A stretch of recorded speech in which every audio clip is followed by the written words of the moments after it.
अरब सागर में तैरते 5 शिवलिंगों का सबसे बड़ा रहस्य। एक ऐसा अनोखा शिवलिंग जो स्वयं अरब सागर में है। अरब सागर की लहरें शिवलिंग का जलाभिषेक करती हैं। आज हम आपको बताएंगे इस खास शिवलिंग से जुड़े कुछ खास रहस्य और ये भी बताएंगे कि आखिर ये इतना दिलचस्प क्यों है। गुजरात के भावनगर में कोलियाक के तट से 3 किलोमीटर अंदर अरब सागर में स्थित हैं निष्कलंक महादेव। यहाँ पर अरब सागर की लहरें रोज शिवलिंगों का अभिषेक करती हैं। लोग पानी में पैदल चलकर ही इस मंदिर के दर्शन करने आते हैं। इसके लिए उन्हें ज्वार के उतरने का इंतजार करना पड़ता है। भारी ज्वार के वक्त केवल मंदिर की पताका और खंभा ही नजर आता है, जिसे देखकर कोई भी अंदाजा नहीं लगा सकता कि आखिर पानी के नीचे समुद्र में महादेव का प्राचीन मंदिर स्थित है। यहाँ पर शिव जी के 5 स्वयंभू शिवलिंग हैं। अब ये 5 शिवलिंग यहाँ आए कैसे? दोस्तों, इस मंदिर का इतिहास महाभारत काल से जुड़ा है। महाभारत के युद्ध में पांडवों ने कौरवों को मारकर युद्ध जीता था, लेकिन युद्ध समाप्ति के पश्चात पांडव ये जानकर बड़े दुखी हुए कि उन्हें अपने ही सगे संबंधियों की हत्या का पाप लगा है। इस पाप से छुटकारा पाने के लिए पांडव भगवान श्री कृष्ण से मिले। पाप से मुक्ति के लिए श्री कृष्ण ने पांडवों को एक काला ध्वज और एक काली गाय सौंपी और पांडवों को गाय का अनुसरण करने को कहा। यह भी बताया कि जब ध्वज और गाय दोनों का रंग काले से सफेद हो जाए तो समझ लेना कि तुम्हें पाप से मुक्ति मिल चुकी है।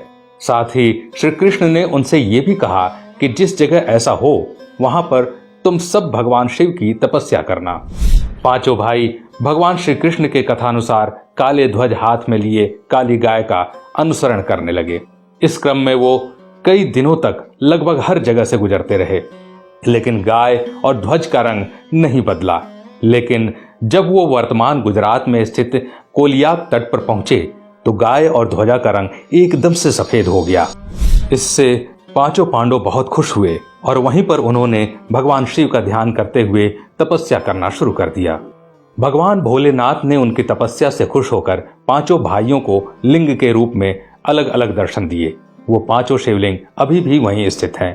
पांचों शिवलिंग के सामने नंदी की प्रतिमा भी है और पांचों शिवलिंग एक वर्गाकार चबूतरे पर बने हुए हैं।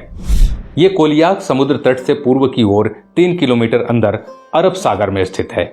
इस चबूतरे पर एक छोटा सा पानी का तालाब भी है, जिसे पांडव तालाब कहते हैं। श्रद्धालु पहले इसमें अपने हाथ पांव धोते हैं और फिर शिवलिंगों की पूजा अर्चना करते हैं, क्योंकि यहाँ आकर पांडवों को अपने भाइयों के कलंक से मुक्ति मिली थी।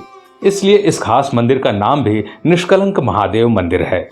भादो महीने के अमावस को यहाँ पर मेला लगता है, जिसे भाद्रवी भी कहा जाता है, और अमावस्या के दिन इस मंदिर में भक्तों की विशेष भीड़ रहती है। हालांकि पूर्णिमा और अमावस्या के दिन ज्वार अधिक सक्रिय रहता है, फिर भी श्रद्धालु उसमें उतर कर जाने का इंतजार करते हैं और भगवान शिव के दर्शन करते हैं। कहते हैं दोस्तों कि जब आप समुद्र तट से देखेंगे तो सिर्फ और सिर्फ आपको समुद्र के ऊपर पताका और एक खंभा दिखेगा, लेकिन जैसे ही ज्वार हटता है वो शिवलिंग और साथ ही साथ वो चबूतरा स्पष्ट रूप से दिखाई देने लगता है। दोस्तों, ऐसा भी माना जाता है कि आज तक समुद्र की लहरें न ही उस पताका को हिला पाई और न ही खंभे को और न ही शिवलिंग को, क्योंकि अरब सागर स्वयं भगवान शिव का जलाभिषेक करता है। तो दोस्तों, अगर ऐसे में भविष्य में आपको इस खास मंदिर में जाने का अवसर मिले तो इस अवसर को चूकिएगा मत, या कभी आप गुजरात घूमने जाएं तो इस मंदिर के दर्शन अवश्य कीजिएगा, जिसे निष्कलंक महादेव के नाम से जाना जाता है। आज के लिए बस इतना ही। अगर वीडियो पसंद आया तो लाइक करिएगा और ऐसे ही वीडियो देखने के लिए हमारे पेज को फॉलो जरूर करें। धन्यवाद।